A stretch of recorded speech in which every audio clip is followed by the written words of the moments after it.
Balatro was in early, well, it wasn't early access. It was a free demo, and people have been playing it like crazy. I watched a couple of streams, and I did not know what's going on. But as soon as I learned the ins and outs, the actual mechanics of the game, I bought it, played it, because it was, it just became launch day, just came out, and it's like less than $10, somewhere between like $7 to $10.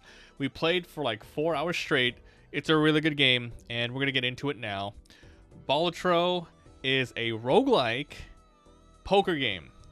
Basically, you're going to do lots of runs where you have a deck of 52 cards and you draw your hand randomly, and the goal is to get a certain amount of chips before your hand is over. So you have a countdown for each sort of round, right? You have the small blind, which is the first battle. You have the big blind, which is the second battle. And then you have the boss battle, which is the final battle. So 3 battles per the antes, and the antes are the round. So basically you're going to be going through 24 rounds at least with the base set. You can go ahead and play different, multiple difficulties and change things around. But pretty much you do single high card, you do pairs, you do trips, you do full houses, etc. And then you multiply the coins, and then you multiply the multiplier, and then you get the score. And all you have to do is get to the high enough, and then you complete that round and you go to the next one. It sounds really simple, but what makes this game crazy and stand out is the way that you modify everything. First of all, you can mess with the cards in your deck. You can delete them. You can add them. It doesn't have to be 52 cards. You don't have to have 4 of a single suits. You could have 10 aces. You can have them all be spades to make it so, you're forcing your hand. It's basically like playing a roguelike. If you like Slay the Spire, for example, like, oh, I'm destroying all the strikes so I can get better cards in the future. It's kind of like that here.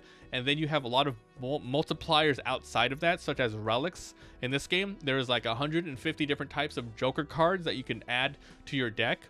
And it basically gives you permanent abilities. So for example, there's a Joker which gives you better ace effects. Ones that just make it so if you use pairs over full houses, for example, you get a lot of benefits. So that's the basics of Balatro.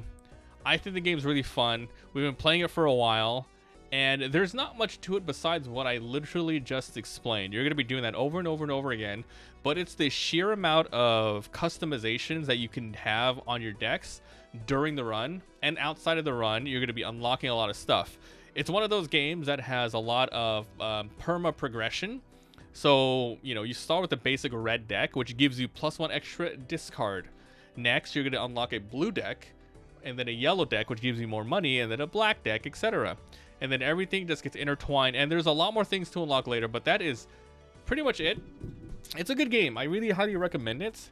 And there's a lot of things here. You have the collections, you have the achievements, and yeah, it really is it. But I highly recommend it. It's a good game. So check out Balatro. If you guys are interested, I'll be putting a link in the description to the Let's Play of it. I might put a couple on the main YouTube or put it on the Let's Play. I'm not 100% sure.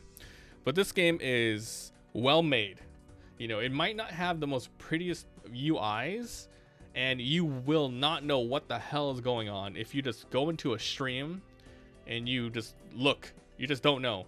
But if you play through the first like 5 to 10 minute tutorial, it teaches you, hey, these are how you move cards around. These are the jokers. These are all the different packs of cards you could open up. These are your modifiers. And, this is your interest. This is your money. These are how rounds go. There's like a lot of systems in place where it's very like by the numbers if you've played a lot of card game roguelikes, except it's just themed to a deck of cards, which makes it a lot more, I think, it might be a little bit more boring graphically, but it's more accessible. So everyone knows poker hands, Texas poker hands. But then there's a lot of twists, like, oh, I always want straight flushes. Well, maybe no, because maybe I'm going to build a deck all around having 2 pairs or stronger. That sort of thing. So Balatro is insane.